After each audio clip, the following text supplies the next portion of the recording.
Well, hello there again. It's time for another installment of Engine Basics. And as promised last time we met, we're going to talk about tanks. That's right, we're getting tanked tonight. I want to start out with just a little bit of theory as to how the modern, if we can call it that, Uniflow tank for Stunt has evolved.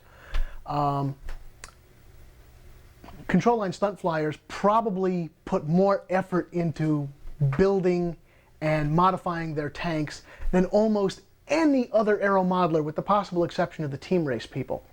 And I think that there's a fair bit that needs to be covered here. Let's start out with the prototype for every stunt tank that's ever really worked, and that is the water cooler. Okay, let's take a look at something we all know, a rather familiar critter. It's called a water cooler, and it's the prototype for just about every stunt tank. The bucket at the bottom, this is the part in the water cooler that actually gets cooled, is a relatively small volume, and it stays pretty much filled to a constant height. The way it stays filled to a constant height, or the thing that determines the height that it fills to, is the depth of the neck of the water bottle in the bucket. This is the part that, if you've ever loaded a water cooler with a fresh 5-gallon jug of water, you know it's kind of hard to get the thing turned over nice and cleanly and put in the bucket without spilling water all over the floor. What will happen is water will flow out of the jug and great big air bubbles will come up through the neck here to take up this dead volume up top. And of course, you've all seen the bubbles in a water cooler going glug, glug, glug. The bottom will fill up and then will block off the ability of air to come through easily. The question is, yes, if you pushed on it, if you were to pressurize the system, you can always make water flow, but we're working under normal atmospheric or very low pressures. And the idea here is this will block off the flow of air out to get water to come back down. Now, as you drain fuel or water from the stopcock here, this level will drop down a little bit, and eventually the jug will take a gulp of air. Now, in a water cooler, because this filler neck is very large, usually what, an inch and a quarter, an inch and a half in diameter, the gulps of air that come through are very large, and the level of water in the bucket in the bottom will vary as much as a half an inch, up and down real quickly. What we want to do in building a tank is to reduce the size of this nozzle so that the bubbles that come through are very small and this level stays very, very constant. And what that does, it buys us immunity from having the fuel head or the pressure of the fuel change due to this tank emptying. This is actually a very complicated system. For one thing, it's hard to fill this system upright and then fly it with the gravity or the centrifugal force pulling toward the wingtip. There's really no practical way to build a water cooler that works both right side up standing still and in effect sideways while you're flying. But the closest thing we can build to it is called the chicken hopper tank, and this is something that's used by a lot of the racing people, by some combat people who need to pick up fuel under very, very hard maneuvers, and some of the automobile racing people. Okay. Here's a schematic of the chicken hopper tank. The tank in cross-section, we should look at this first, and let me grab my pen. The tank from behind, and this is outboard, so the fuel will tend to stay to the right in your picture, has a small hole at the outside. I've just outlined this hole with a little gash here. That's not to say that there's a piece of tubing or anything in there. And this behaves just like the water cooler. Fuel, because there is some gravity, the fuel will be sitting out against the outside. Fuel sits against here and dribbles through and fills up the hopper part way. And it fills up the hopper part way because when we filled this tank, fuel could pour from here into the hopper up until it filled halfway and then block this off. So the hopper started life about, 2/3 full with a small air bubble in there. That small air bubble will be maintained right up until the end of the run, which means that this tank behaves as if it's separate from the main body of the tank, much the same way as the water cooler. Looking at the tank from the top, it looks like this. The main body of the tank, the hole, which is very small. It's just big enough to pass fuel. You don't want a big hole. And then the hopper, or the auxiliary tank. And it will run, as we said, partly filled.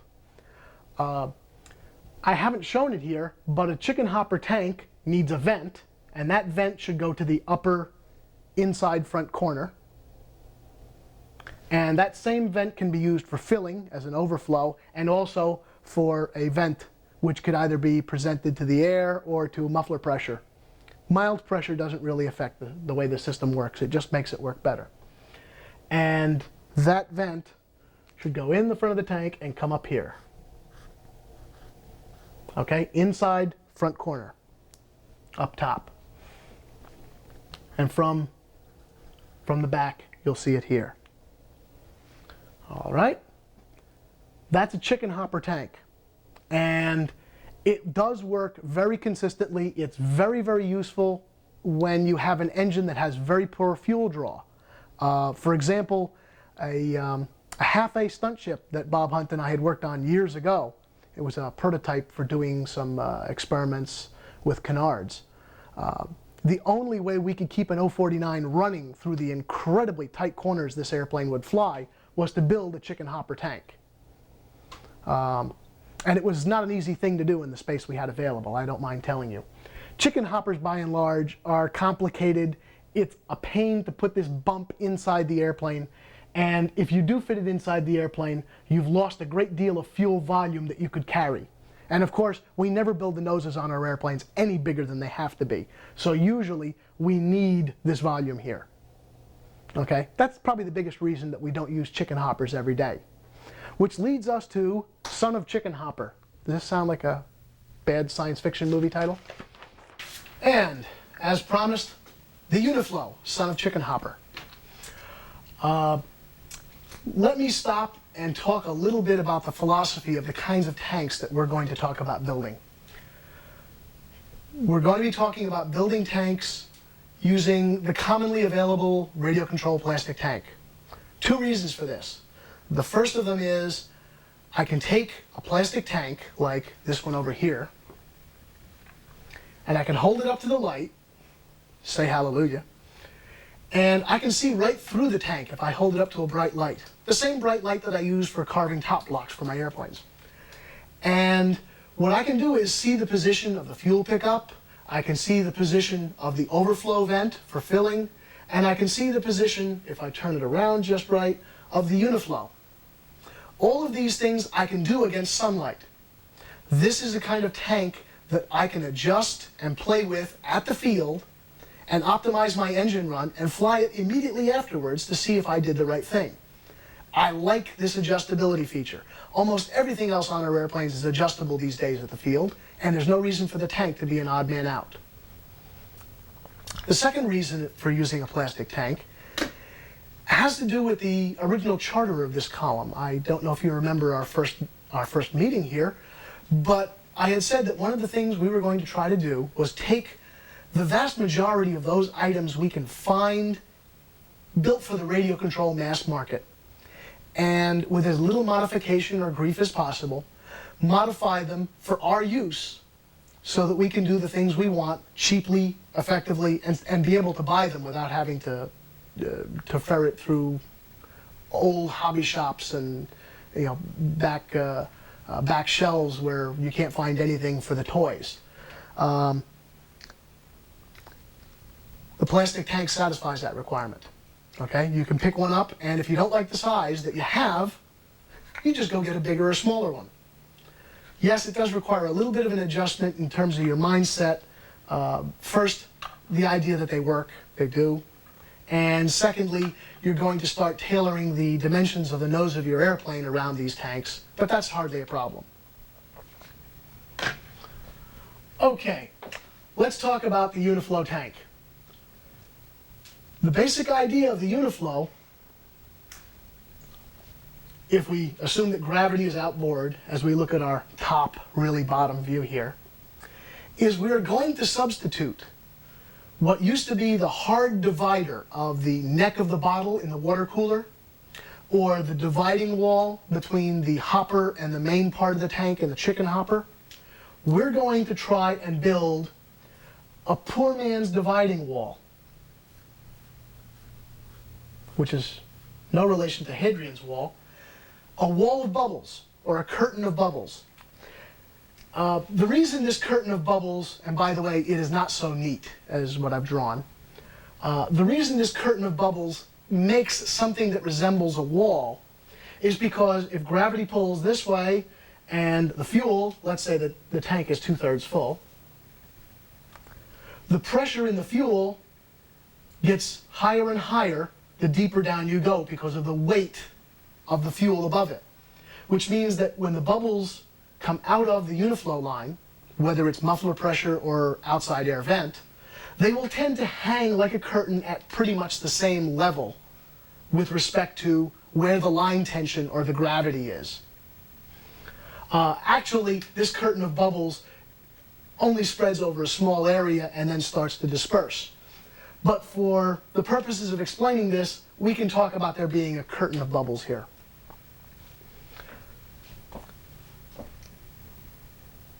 So we have a fuel pickup line, the Uniflow line, which gives us the curtain of bubbles, and then the third line will be the overflow vent, which you will cap during flying, and this line is used only for assuring that the tank is filled up. We'll describe this in detail later.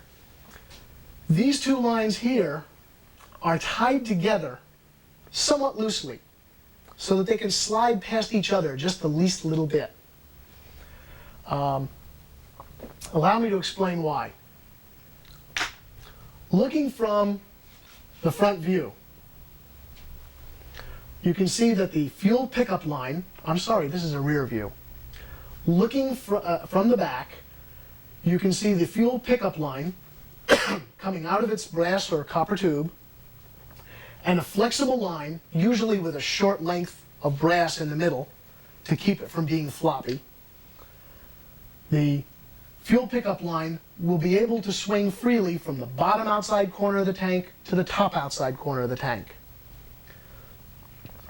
The hole in the rubber stopper used here should be directly level with the hole used for the Uniflow line. Why is this? These two lines, when they are tied together, will tend to flop up and down together almost like on a hinge that runs through the two tubes. So if these two tubes are cockeyed to each other, then this pickup line will tend to flop up this way and down toward that corner, for example. And you don't want that. You want this pickup to always stay in the outside corner of the tank. The Uniflow line will run back along here, and we want to assure that it can't wrap around or go above or below the pickup line. We want it to stay level here. Just as we want them level here, we want the two lines level where the Uniflow ends. And we'll talk some more later about this distance here from the end of the Uniflow to the end of the pickup and what that does to the engine run. And we'll also talk about minor variations of the pickup here versus the Uniflow. I'm sorry, or the Uniflow versus the pickup in terms of height. Okay, those are the two major adjustments that you will make along with basic tank height. So we have three things we're going to be juggling when we play with our engine at the field. The first is tank height, and that's pretty much the same thing we've always done. The second will be the length of the Uniflow to the pickup, and then the third will be the height of the Uniflow compared to the tube for the pickup. which is really only an adjustment you make if you want to play around a little bit. But for the most part, you shouldn't have to do that much. Well, after a bit of a struggle, because this tank has been sitting around for about 1.5 years, I managed to pull the stopper out of this Sullivan 6-ounce tank. It's an RST6, the one with the straight or flat front. I prefer those to the ones with the slant front. The slant front makes it very difficult to get the lines to run straight like this. And I should mention that this tank came out of what was left of Bob Hunt's Saturn. So we know this tank was working beautifully right up until the moment. This is the guts of the tank here, and let me show you on our schematic what it looks like. This is the same view here, the pickup line and then the Uniflow line sistered to it. And I don't know if you can see this here, but if the tank front is vertical here, you can see that this hangs at a real nice angle, just about right to hit the outside edge of the tank, or the bottom edge of the tank, like this here. And from behind, once again, I'll hold this straight up to the camera, you'll see that the pickup is bent outward by the two lines together. Let me put this down on the table and you can take a closer look at it. All right, here we have the guts of that tank, and I've supported it on the table with this screwdriver. The reason being, these two lines now are held flush against the screwdriver and are parallel with the table. Okay? That allows you to see the orientation of the pickup, how it's bent like this toward the outside of the tank. The reason for this is that this pickup is not flexible this way. It is very flexible up and down. So this is preloaded to just rub the outside of the tank. Let me restore that. All right. The overflow line here is just high enough and just deep enough into the tank that it strikes right here where the tank has assumed its full height. And you want to make sure that there's just a tiny bit of clearance so that the metal tubing does not cut through the plastic. Let me turn this over.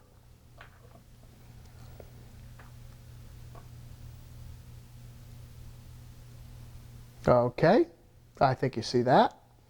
Now let's look at the detail of the Y here.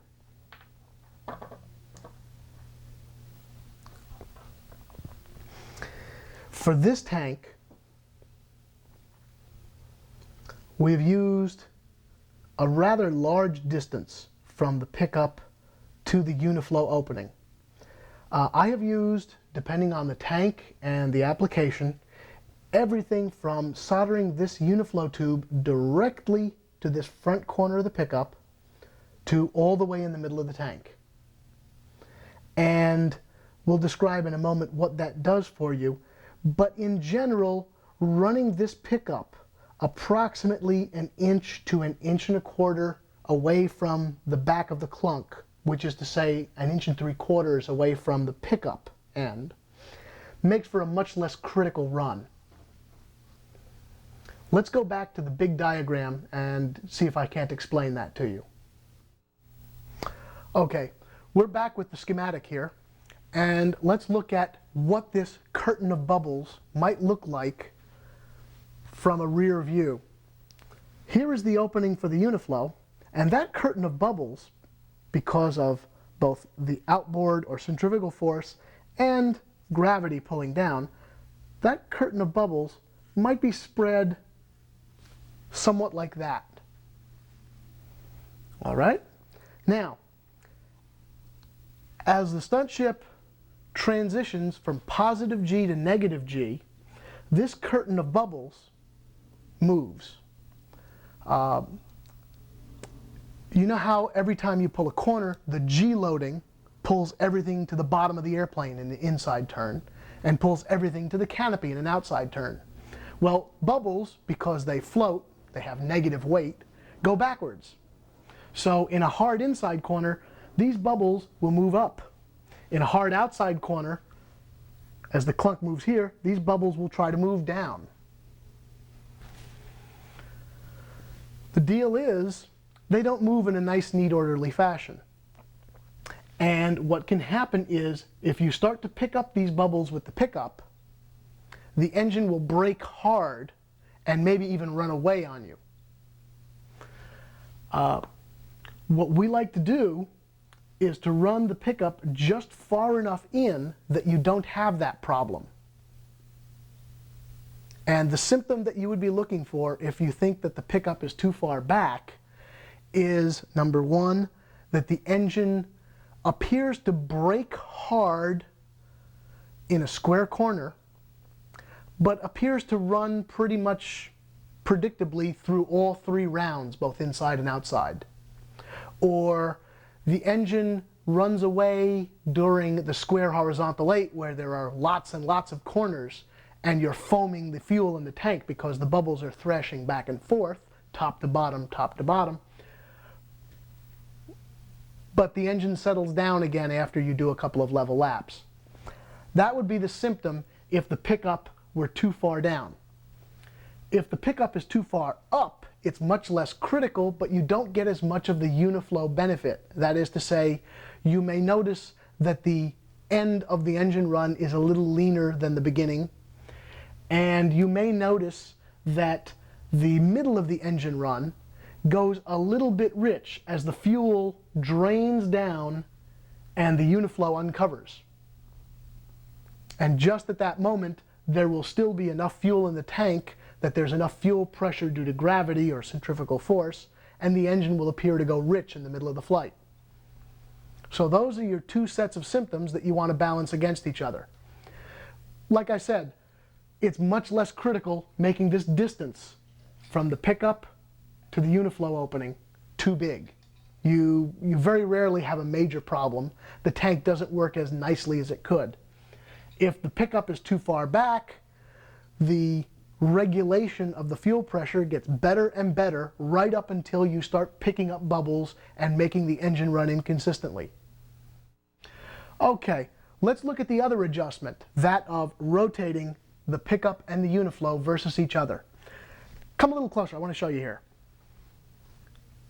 We talked about how the pickup line and the Uniflow, where they end, the two holes, or the centers of the two tubings, should be level to each other in the tank.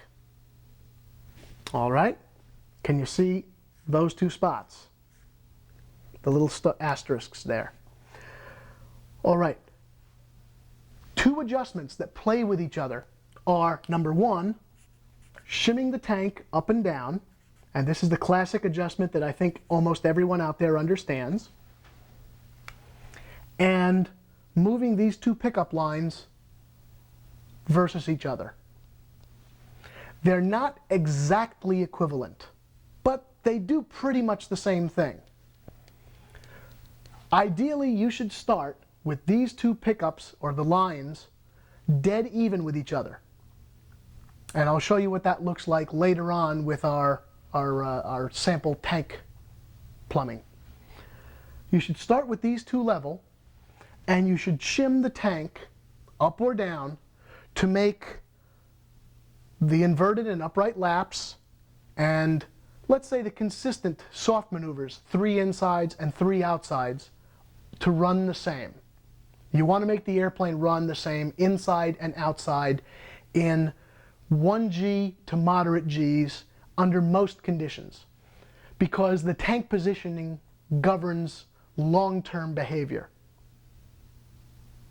Now, the height of these two, of the Uniflow versus the pickup, does have some effect on long-term behavior. Let me give you an example.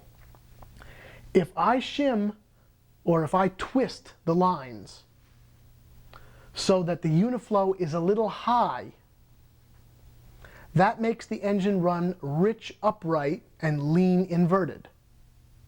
It's the same thing as shimming the tank up. Almost. Like I said, it's not exactly the same thing.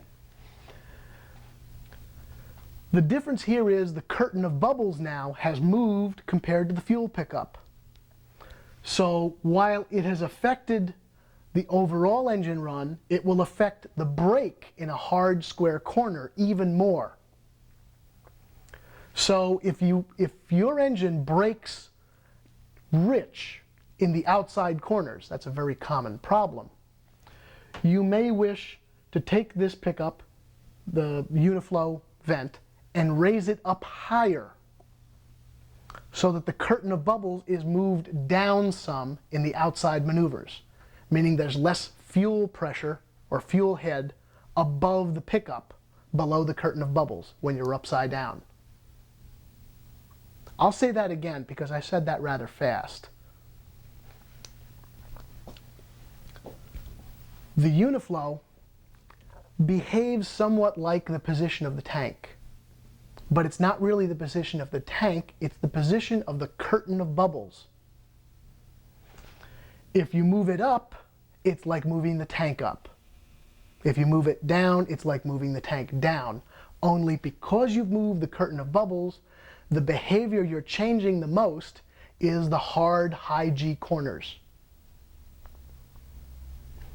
Now I think you understand why it was I said set this level and shim the tank to get upright and inverted laps the same, upright and inverted 3 rounds the same, and then play with this to get the brake the same both ways. Okay? Now we're going to go back to our sample bit of tank pieces and I'll show you just how we do that. Alright, here we have the innards to the tank from the Saturn, which, well, the airplane doesn't need it anymore, so I can make changes to it, and it's not a problem. What I want to do now is show you how to raise or lower this Uniflow exit versus the center line of the pickup tubing.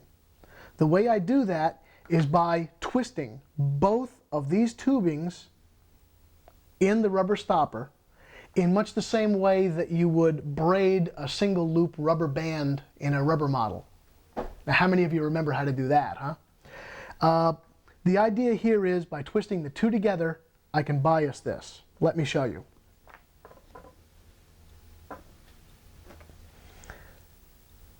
I'm going to twist this to your clockwise, and then I'm going to twist the pickup line the same amount. Let me put this back on the table now, and I'll put the screwdriver in. Can you see how much higher this is now? Okay, and now I'm going to twist it back the other way and demonstrate lowering the pickup.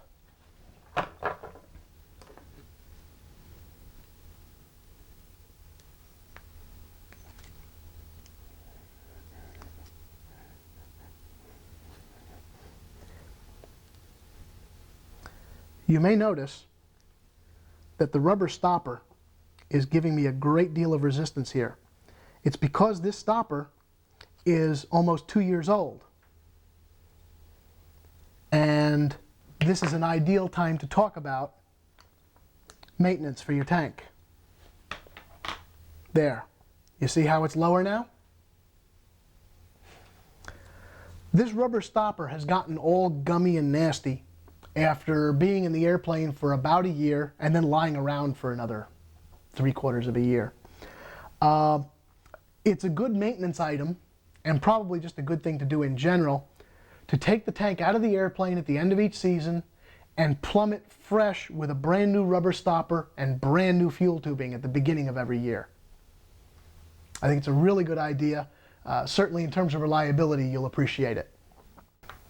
So that is how you would raise or lower this Uniflow versus the pickup line. And like I said, you should really start out and try to do everything with these two lines dead level to each other. Because for the most part, the engine will run that way. 2 reasons to change it are, number 1, the engine does not brake quite as hard in an outside corner. Most engines tend to richen up a little bit in the outside corner. And the other reason is you've already shimmed the tank as far as you can go and you need to go a little further. And by moving the vent, you can effectively fool the tank into thinking that you moved it another, 1/16 or 1/8 of an inch. If you have to cheat, it's better than not having the adjustment available. Okay? Next, I want to look at the construction of this here T, or Y fitting. So let me pick this up again. And it's time to disassemble. All right, here we have the Y, and you can see it's been wrapped with wire and soldered. Nothing fancy here. All the edges have been very thoroughly deburred and even sanded with some 400 sandpaper to make sure that there aren't any sharp edges, and then very carefully cleaned out. And the angle of this Y is made so that these two lines flow nicely as far as the angles are concerned. Make sense? Okay. One of the things that could be done, and we didn't do here, is that most of these clunks are made just so that they can solder over the end of a piece of 1/8 inch tubing, eliminating, if we lengthen this piece of brass tubing or copper tubing, eliminating this extra piece of silicone rubber here, which is just another place for a leak or a split to happen. Okay? I kind of like that idea. If we do this and put the clunk out at the edge, there's no flexibility in the system. So when you plug the Y onto the two lines for the fuel pickup and for the Uniflow, you will have to very carefully push them in to get the right angle, the right height this way, so that this clunk is all the way into the corner and just rubs the outside wall of the tank. And after you've done that, you will probably want to take a piece of copper wire and twist it around each one to maintain a nice tight fit, because the tubing does eventually swell with age and fuel exposure. That's really the big secret of the tank building, and I believe we've got most of the rules for tank height adjustment laid out here in the course of this chronicle. The last thing I want to talk to you about is putting the tank in the airplane and the relationship of vibration and fuel foaming to tank construction. Okay, there's the basic tank. We're going to put it into the airplane. We're going to run the fuel line in as straight a line as possible to the venturi, to the needle valve. No funny kinks, no running up over bulkheads, down under the firewall, around the engine 3 times. All of that stuff doesn't cut it. No fancy fueler valves, none of the fancy items that are made for the RC market where people are trying to avoid taking a fuel line off of the engine. Okay, all those products, forget them. Just plumb straight up to the engine with a good fine fuel filter, and don't do anything else in terms of the fuel line. And the Uniflow will go to the muffler or pipe pressure line, as the case may be for your engine, and you'll put a cap over the filler vent or overflow. The other part of the installation that bears some talking about is one of the enemies of a stunt plane, both in terms of its longevity and in terms of how well the engine runs, and that is vibration. At some point, we here at Stunt Flyer Video are going to be doing some kind of an introductory project on a regular basis. A project for a stunter, let's call it. And of course, that airplane will be a profile. Profiles present some of the worst problems for vibration because the nose of a profile, like this one here,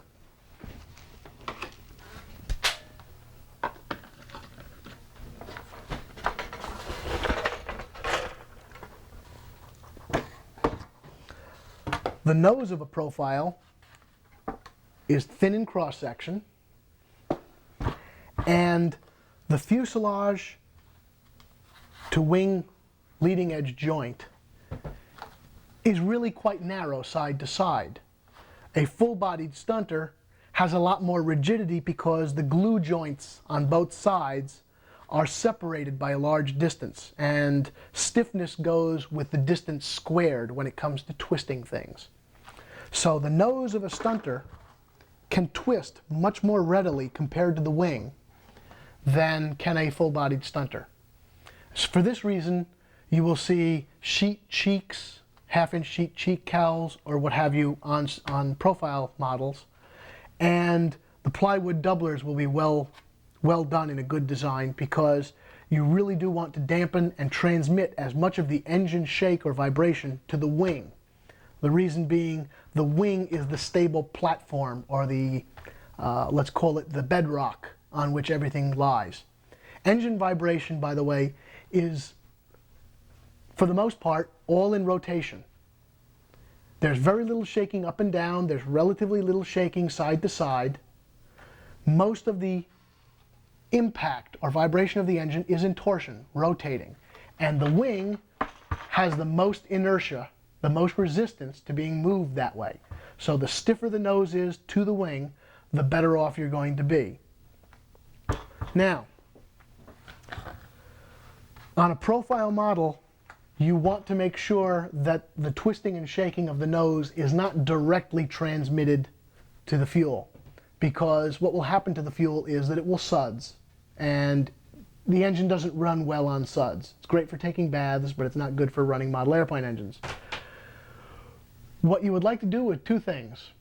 First, the plastic tank, it turns out, is itself more of a natural vibration dampener than is a metal construction tank. That's a good thing. I didn't mention it in the beginning. The second thing you would like to do, if you're rubber banding the tank to the side of the airplane, is to put a thin pad of some kind of foam rubber, possibly neoprene foam tape that comes with one side sticky, that's sold in hobby shops for lining radio control model wing saddles, where they bolt or rubber band their wings on. And if you are not using rubber bands, if you are using metal straps and screws and making arrangements that way to raise or lower the tank, then you should leave a tiny amount of room both between the tank and the fuselage and around the tank for a strip of that neoprene foam tape we talked about. Vibration and fuel foaming are the enemy. If you see the fuel is foaming on your airplane when you pick it up off of the ground with the engine running, because sometimes strange things happen when the model is sitting on the ground, you have a couple of options. The first is to loosen the mounting of the tank and see if that kills the vibration. And the other possible cure is to tighten the mounting of the tank. Sometimes one works where the other won't. This has to do with the RPM of the engine and the natural resonance of the mounting of the tank, the natural springiness of the tank and the weight of the fuel. So don't be afraid to experiment to see if you can kill the fuel foaming by either loosening or tightening the tank mount. Anyway, that's pretty much everything I know about tanks in about 15 or 20 minutes. And next time we get together, we'll talk a little bit more about the installation of a tank into a model and how the nose of the airplane can be stiffened up to improve engine runs.